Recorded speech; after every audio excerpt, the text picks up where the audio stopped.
రాకాలోకంకి స్వాగతం. ఈ కంటెంట్ మీకు నచ్చినట్టయితే లైక్ చేయండి, మీ బంధుమిత్రులకి షేర్ చేయండి. ఇప్పటి వరకు సబ్స్క్రైబ్ చేసుకోకపోతే సబ్స్క్రైబ్ బటన్ని నొక్కండి. అదేవిధంగా బెల్ ఐకాన్ని కూడా తప్పనిసరిగా నొక్కండి. జై హింద్ మిత్రులారా. భారతదేశపు దురదృష్టం ఏంటంటే భారతదేశంలో నివసించేటటువంటి ఒక పెద్ద వర్గం భారత ప్రభుత్వం చెప్పే మాటల్ని నమ్మదు. ముఖ్యంగా బీజేపీ ప్రభుత్వం చెప్తే అసలు నమ్మదు, మోదీ గనక చెప్తే నమ్మదుగాక నమ్మదు. వాళ్ళకి ట్రంప్ వాక్యం వేదవాక్యం.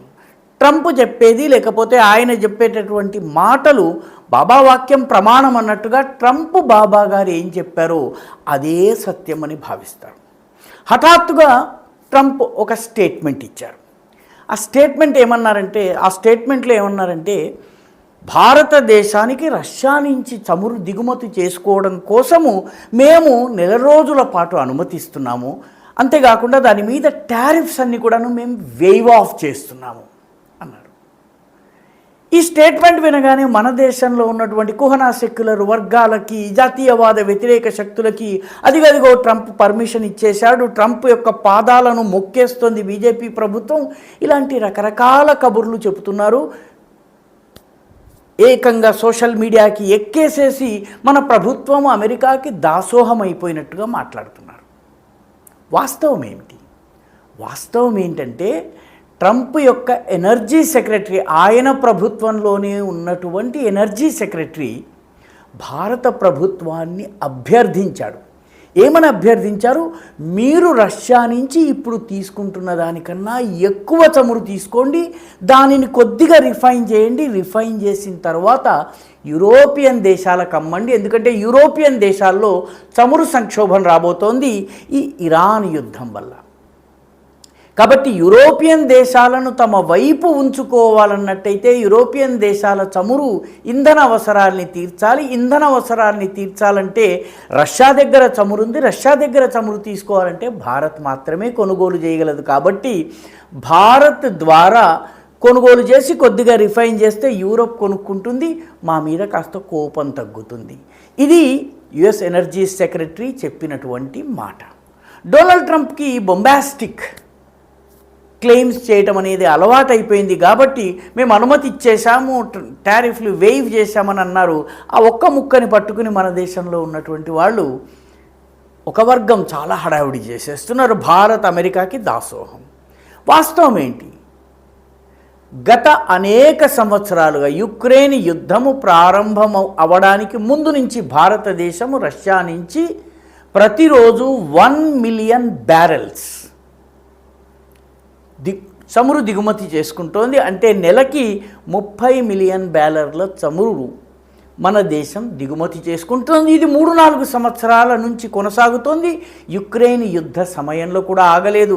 కాబట్టి కొత్తగా ట్రంప్ మనకి పర్మిషన్ ఇచ్చేదేమిటి? పర్మిషన్ ఇచ్చింది ఏమీ లేదు, ఎందుకంటే మనం ముందు నుంచి తీసుకుంటున్నాం. పైగా యూరప్ యొక్క అవసరాలు తీర్చడం కోసం ఇంకొంచెం ఎక్కువ తీసుకోండి అని అన్నారు. తప్పితే మరొకటి లేదు. అయితే మన ట్రంప్ అన్నటువంటి మాటను మాత్రమే పట్టుకుని మన వాళ్ళు ఒక వర్గం వాళ్ళు హడావిడి చేస్తున్నారు. వాస్తవానికి ఒక్కసారి వాళ్ళు ఫ్యాక్ట్స్ చదివితే వాళ్ళకి విషయం అర్థమవుతుంది. అసలు ఆ లెక్క ఎక్కడ తప్పింది? ట్రంప్ ఈ మాట ఎందుకు అన్నారు? ఇది కూడా అర్థం చేసుకోవాలి. వాస్తవానికి ఇరాన్ వెనిజులా వంటివి దేశం కాదు. వెనిజులాలో దేశాధ్యక్షుడిని కిడ్నాప్ చేసి తీసుకెళ్ళగానే దేశం పాదాక్రాంతమైపోయింది. ఇరాన్ అలాంటిది కాదు. ఈ దేశంలోని టాప్ 40-50 మంది అధికారులు చనిపోయిన తర్వాత కూడా ఇరాన్ 8వ రోజు కూడా యుద్ధం చేసే స్థితిలో ఉంది. ఇరాన్తో కనీసము నెల రోజుల పాటు, అంటే 4 వారాల పాటు యుద్ధం జరుగుతుందని అమెరికాయే అంచనా వేస్తోంది.